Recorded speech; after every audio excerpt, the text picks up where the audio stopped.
Hello दोस्तों, राधे राधे। कैसे हो आप सब? आशा करती हूँ आप सभी अच्छे होंगे। स्वागत है आपका फिर से एक नए ब्लॉग में। तो ब्लॉग का तो पता नहीं है कब का बना हुआ रखा है, लेकिन मेरे पास बना हुआ रखा था तो सोचा डाल देती हूँ। फ़िलहाल तो जितने पीछे वाले ब्लॉग उनको कर दूँगी बंद, स्टॉप लगा दूँगी, क्योंकि इतना मालूम नहीं है कब क्या हुआ, क्या डेट थी, तो पीछे वाले ब्लॉग सारे बंद कर दूँगी। तो सुबह के काम ख़त्म करने के बाद सुबह नाश्ते में मैंने बच्चों के लिए तरबूज काट दिया था, रखा हुआ था, तो सोचा बच्चे खा लेंगे। और सारे बर्तन मैंने सारे जमा करके सोचा बर्तन साफ़ कर लेती हूँ। तो मुझे देखो क्या नज़ारा दिखाई दिया कि मतलब देखते ही रोंगटे खड़े हो जाने वाला नज़ारा, मतलब पूरा शरीर पानी बह जाए ऐसा नज़ारा आप देखोगे। सामने आप देख सकते हो कंडों का, जो लोग बिटोरा बनाते हैं, आप तो सभी जानते हैं, गाँव में तो सबको मालूम है बिटोरा। तो यहाँ से निकला ये सांप, देख सकते हो आप। पहले बिटोरा पर था, मैं बर्तन साफ़ कर रही थी, मुझे लगा कि इस पर कोई रस्सी पड़ी हुई है, लेकिन रस्सी नहीं थी। फिर मुझे याद आया यहाँ पर कोई रस्सी थी ही नहीं, तो ये रस्सी कहाँ से आई। फिर अचानक से देखा तो ये चलने लगा, और जैसे ही मैंने नज़दीक से देखा, वीडियो बनानी शुरू करी, तो ये पूरी दीवार पर आया। उसके बाद ये ऐसे देख सकते हो आप किस तरह से चल रहा है, और इसको इस साइड से कोई जगह नहीं मिली। फिर वापस ये ऐसे ही लौट कर जाएगा, मतलब रूह कांप जाएगी अगर देख लोगे। अगर नज़दीक से देखोगे तो कुछ हल्का मिट्टी कलर है, कुछ काला कलर, मतलब इस तरह का ये सांप है, और काफ़ी लंबा चौड़ा मोटा ताज़ा सांप। भाई यार, रात को जाने से पहले तो 100 बार सोचना पड़ेगा। और आप देखते रहना कहाँ जाएगा ये। और देख सकते हो कितना लंबा सांप है, मतलब देखने के बाद ना रोंगटे खड़े हो गए थे। और बहुत देर तक, फिर हम कोई नई चीज़ देखते हैं तो बहुत देर तक तो इसी बात की चर्चा रहती है कि ये देख लिया, वो देख लिया, मतलब कई घंटे यही चर्चा चलती रही घर में। और फिर डर के, मतलब थोड़ा बहुत डर भी लगने लगा मुझे लगता है कि रात को क्या होगा। मेरे दिमाग में सिर्फ रात वाली बात आ गई थी कि रात को ना आ जाए कहीं, क्योंकि हम लोग जो चीज़ दिन में याद करते हैं, जो भी बात हम दिन में करते हैं, कहीं ना कहीं वही बातें हमारे रात को दिमाग में भी घूमती हैं। तो चलो खैर कोई नहीं, ये भोले बाबा का एक हिस्सा है, भोले बाबा का तो हिस्सा ही समझो इसको, नाग को।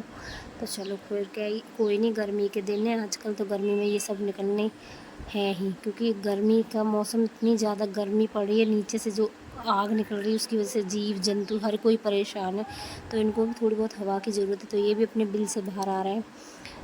और उसके बाद ये अगले दिन का ब्लॉग, उसके बाद आमी ली थी, तैयारी करनी थी अचार की, तो वो आमी वमी काट कर धो कर तैयार की, उसके बाद उनको सिखा दिया। और ये है अगले दिन का ब्लॉग। और अभी सुबह के बजे हैं 6:30, शायद से 6:30 और 7 ही बजे हैं। तो 6:30-7 बजे ही आ गया था आज तो सुबह सुबह ये। और यहाँ ये आराम से खेलता रहेगा। तो मैंने सारा घर का काम किया। मैंने बनाई थी कुछ पकौड़ियाँ, क्योंकि मुझे बनानी थी कढ़ी और चावल। तो कढ़ी चावल से पहले मैंने थोड़ी सी आलू की पकौड़ियाँ उतार दी थी, क्योंकि अगर हम कुछ, आजकल गर्मी में क्या है, नाश्ता बनाने की थोड़ी सी परेशानी होती है। ऐसा लगता है कि जल्दी जल्दी बस खाना बन जाए और खाने में ही कुछ ऐसा एडजस्ट हो जाए कि जिससे नाश्ता भी हो जाए। तो पकौड़ियाँ बनाई थी मैंने कढ़ी के लिए, साथ में मैंने नाश्ते में भी आलू की पकौड़ियाँ बनानी थी। और यहाँ इसको दे दी थी मैंने कटोरी में करके, तो इसने अच्छे से खा ली। इसका पेट तो गया भर, आराम से खेलता रहेगा। तो यहाँ बच्चे भी उठ गए थे, और यहाँ उज्जवल पूजा कर रहे थे, उसके साथ ही पूजा भी करता जा रहा है। और बच्चा छोटा हो ना, जो चीज़ बड़े करते हैं वो हमेशा करता है। ये चीज़ मैंने देखी है, बच्चा जैसा देखता है वैसा ही करता है। तो यहाँ उज्जवल ने कुछ देर पहले घंटी बजाई, तो उसने आवाज़ सुनी, बाहर पकौड़ियाँ खा रहा था, भाग कर अंदर गया और उसने देखा कि घंटी बज रही है। अब ये आजकल क्या है कि कोई भी सामान होता है, मेज़ है, खाट है, बेड है, कुछ भी होता है, उसको पकड़ के खड़ा हो जाता है। तो उसने घंटी उतार लिया, आराम से बैठ कर फिर घंटी लगा बजाने। और अब इसको मैं नहलाऊँगी, लेकिन बाद में नहलाऊँगी। तो फ़िलहाल तो ये अभी पूरी अपनी फुल मस्ती में, और मैं यहाँ पर अपने काम में लगी हुई हूँ। तो यही मेरे आसपास खेल रहा है, बस ध्यान रखना पड़ता है, खेलता रहता है, क्योंकि डर लगता है कहीं गिर ना जाए, कोई चीज़ ना मार ले, या कहीं बाहर ना निकल जाए दरवाजे से। तो बहुत ध्यान रखना पड़ता है। छोटे बच्चे के साथ काम करना थोड़ा मुश्किल हो जाता है, क्योंकि एक तरफ सारा ध्यान बच्चे की तरफ ही रहता है, एक तरफ अपना काम भी देखना होता है। तो एक तरफ इसको भी देखना है, साथ में काम भी करना है।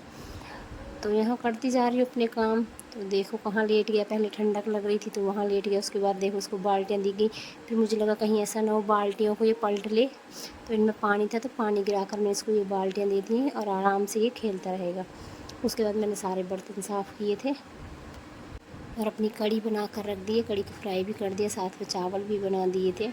और जब बच्चा होता है घर में तो उसके साथ थोड़ी बहुत मस्ती तो चलती है, तो यहाँ मजाक मस्ती उज्जवल कर रहा था, इसके साथ खेल रहा है, क्योंकि बच्चा छोटा होता है तो उसके साथ खेलते भी रहते हैं। और बच्चा जब काफ़ी छोटा हो, कई साल बाद छोटा बच्चा हो, तो घर में सभी को एक तरह से जैसे खिलौना मिल जाता है ना, तो ऐसे लगता है कि हर कोई इसको खिलौना समझता है, हर कोई इसके साथ खेलता रहता है। और उसके बाद मेरे घर के सारे काम ख़त्म हो गए हैं और अब बनाऊंगी मैं रोटियां। तो उससे पहले मैं इसको नहला देती हूँ, काफ़ी देर हो गई है इसको नहाए, गर्मी पड़ने लगी तो उसके नहला दूँगी। और उसके बाद ये आराम से खाना खाकर वापस से सो जाएगा दूध पीकर। और ये है शाम का समय। इस कूलर में मैंने पहले मेथी लगाई थी, तो इसको साफ़ करके मैंने गर्मियों में भिंडियाँ लगा दी थी। तो आप देख सकते हो छोटे छोटे पेड़ों पर भिंडियाँ लग चुकी हैं, देख सकते हो आप कितनी सारी भिंडियाँ लगी हुई हैं। तो सभी भिंडियों को तोड़ लेती हूँ। पहले भी मैंने 4 से 5 भिंडियाँ तोड़ ली थी, एक साथ नहीं आई थी, जो आ गई थी पहले वो तोड़ ली थी। और इस समय सारे पेड़ों पर भिंडियाँ आ चुकी हैं, तो इनको सबको तोड़ लेती हूँ। नेचुरली, एकदम नेचुरली, बिना केमिकल बिना खाद की ये भिंडियाँ हैं। और शाम को मैं उज्जवल को भिंडी ही बनाऊंगी। उज्जवल कड़ी कम पसंद करता है, तो उसके लिए हो जाएंगी। सारी भिंडियाँ मैं तोड़ लेती हूँ। तो मैं और उज्जवल ही ज़्यादातर भिंडियाँ खाते हैं, बाकी तो घर पर कोई भिंडी नहीं खाता है। जितनी भी होंगी सबको तोड़ लूँगी। तो चलो आज का ब्लॉग अब मैं यहीं पर समाप्त करती हूँ, मिलते हैं अब अगले ब्लॉग में। और आज का ब्लॉग आपको थोड़ा सा भी अच्छा लगे तो लाइक सब्सक्राइब कमेंट ज़रूर करना। और आपको मैं दिखाती हूँ, अभी बंदरों की नज़र में नहीं आई है। अगर बंदरों की नज़र में जिस दिन भी आ जाएंगे उस दिन शायद ये भिंडी भी ना रहें, क्योंकि टमाटर के पेड़ लगे हुए थे, सारे टमाटर बंदर खा गए। बैंगन के पेड़ों से बंदर बैंगन खा गए, लीची लगी हुई थी वो भी खा लिए। तो फ़िलहाल तो देखते हैं कब तक ये भिंडियाँ रहती हैं। तो ये देखो कितनी सारी भिंडी मैंने